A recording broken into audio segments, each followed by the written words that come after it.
আসসালামু আলাইকুম রহমতুল্লাহি ওয়া বারাকাতুহু। আশা করি আলহামদুলিল্লাহ আল্লাহর অশেষ রহমতে সবাই ভালো আছেন। আমিও আপনাদের দোয়ায় আলহামদুলিল্লাহ ভালো আছি।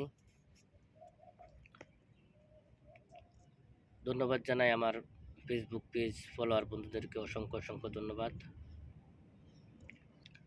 ফলো করে সাথে থাকবেন।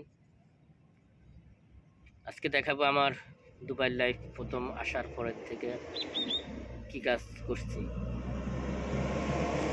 আমরা যে লঞ্চগুলো বানাইতাম লঞ্চগুলার কাজ করছি। আজকে একটা লঞ্চ দেখাবো ইনশাআল্লাহ।